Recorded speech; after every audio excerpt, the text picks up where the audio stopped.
Well, let's start with the Elliot Wolf media session yesterday. I know you did a podcast yesterday following said session. Anything you wanted to add, looking at it in the big picture, or maybe something you missed, just genuine feelings about what Wolf had to say? Not really. I wanted to take your temperature on this, Nick, because I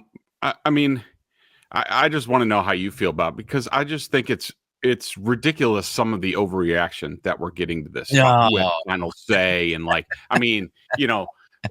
I heard Beetle was playing my podcast, I think today on the show. And, he's like, I am going to worry about it. Like, quit clutching your pearls. Quit being such a big baby, Beetle. For the last year, all he's done is whine and moan about the Patriots, and just relax.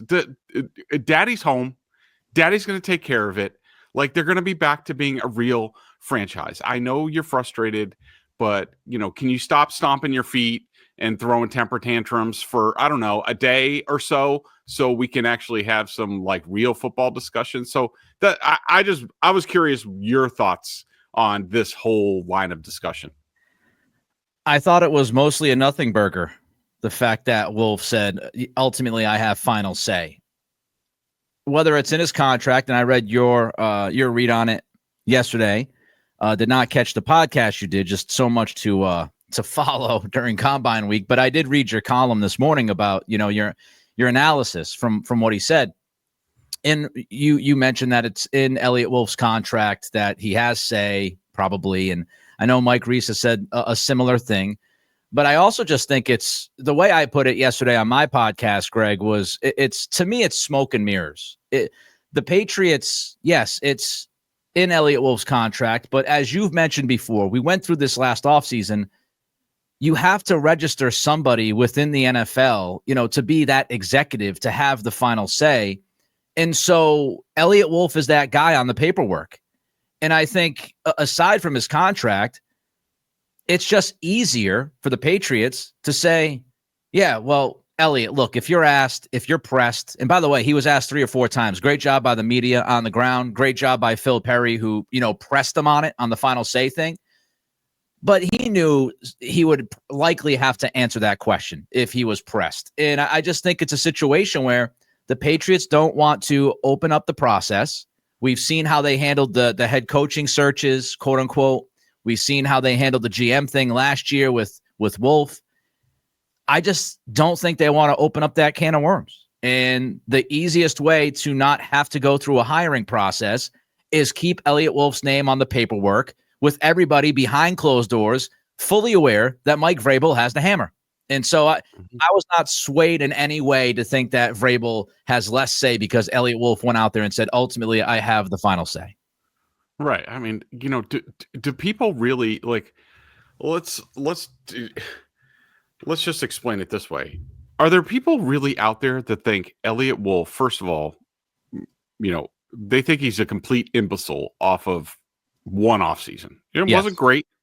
I do think the draft in the coming years will look better. I don't think it's as bad as people made it out to be. Not a lot of instant impact. We know that. Free agency was rough. It wasn't a total zero, but it was rough, and it wasn't great. We know that. But do people really think that Elliot Wolf is going to go rogue and he's going to be like, who was the guy in was it when Ronald Reagan was shot? Was it Asa Hutchinson or somebody? I'm in charge now. Do they really think Elliot Wolf is going to bust into doors on draft night? He's gonna take the microphone, and be like, we're drafting this person, and holding off Mike Vrabel and Ryden Cowden and Stretch and all these guys, and they're going to be holding him back, and he's going to be like, no, I'm fine. This is who the pick's going to be. What are we talking about here? I mean, it's just to me, it's utterly ridiculous. Yeah. These people are all adults. They all have a ton of experience. They know what they're doing. There's going to be a consensus on just about everything. And when there isn't, Vrabel is going to get his way. Can we all just move it down to like, DEFCON 5 or whatever. Like, everybody just needs to relax. Elliot Wolf does not have his finger on the nuclear football for the Patriots personnel transactions. Just relax, take a breath. Let's see how they do with this process. And I think, look, a lot of people like Elliot Wolf. You might, Beetle might think he's a complete imbecile. That's fine. I could tell you that 99% of the people in the NFL don't. And he has a lot of respect. He's going to work well with Cowden and all these guys, and they are going to get the personnel back on track for the New England Patriots. It's so funny that you said relax, because that's exactly how I handled it on my podcast yesterday. So I understand people. Some people are going to lose their minds because Elliot Wolf has now become just like a trigger name. As soon as it's brought up, it's like, oh my God, he can't do anything right. Take a deep breath, calm down, and think about this realistically, and think about relationships, and think about, the leverage that Vrabel had, all the stuff we've talked about leading into the combine, everything we've discussed, nothing has changed. Elliot Wolf can go out there and say, I ultimately have the final say. I have personnel power in my contract, whatever he says.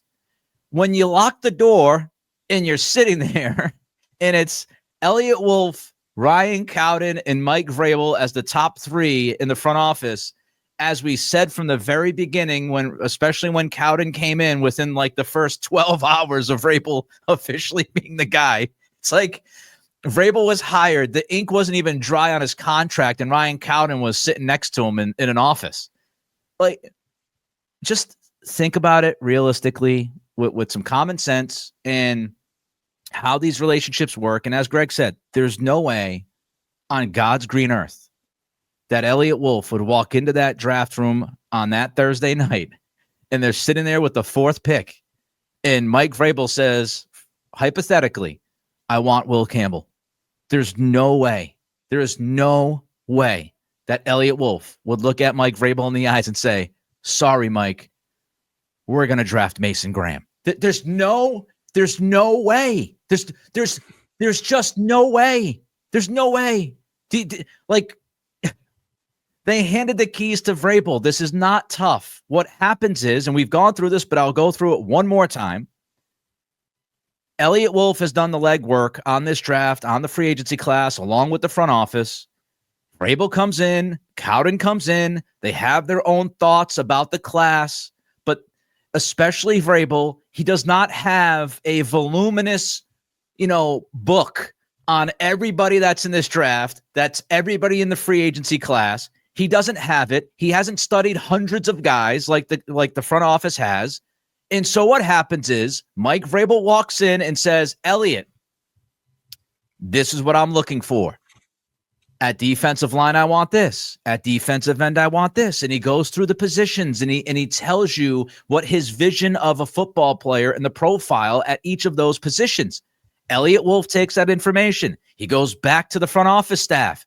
They start combing through more film. They do what they have to do. They do the legwork while Vrabel is doing some other things within the organization, like, setting up his program. And then as they get to a certain point, they sit down with Vrabel and they hand him information about the people that they think fit his profile the best at each position. Mike will take that information along with Ryan Cowden being a significant player in this, maybe even stretch. He will sit down with his guys. He will look at the film. He will take his notes, and he will go back with the thought process of, this is who I like or love in this draft. This is who I like or love in this free agency. And it is then the job of Elliot Wolf to let Mike know we have a better chance to get this guy, blah, blah, blah, blah, blah. And then inevitably, Wolf tells Mike what they're going to do, and Mike gives the thumbs up or the John McCain thumbs down. It's as simple. That's how this works. So it doesn't matter what Elliot Wolf says. Apologies to Elliot, but it just doesn't matter. That's the process. And I think, Greg, last word on this, and I know I've gone a little long, but I wanted to explain from beginning to end how this thing works for the people that haven't listened to us and heard that part of it. The final thing I'll say is this. And this is not a slap to anybody in the media. It's just not. People have only so much time to review so many things and read things and watch things, and they have families and they have full-time jobs. But when you talk about this kind of stuff, like front office structure and salary cap, and there's a lot of minutia, there's a lot of context, there's a lot of nuance. And, sports radio, I've done it for a long time, doesn't always major in context or nuance. So if you want to know the true process, soup to nuts, it might be not great for some people. They might be like, oh, are you kidding me? You're going to tell me the step by step. But if you want that kind of thing, these are the shows that you want to watch and listen to, because Greg and I will go through some of that nuance and context. So that's what I think is why it's covered in certain ways by other people, because they don't really have the necessary time to go through it all. Right. And that's why I go on like Felger and Maz the other day, and somebody calls in about Mac Rowe, and I tell you, don't worry about Mac Rowe. And Felger says, don't tell us what not to worry about. I'll tell you, because I know, unlike you, Felger, talking out of your rear end, I actually know what's going on. I actually know, who's important and who's not. And Mac Rowe, not important. Robin Glazer, not important. Elliot Wolf saying he has final say, not important.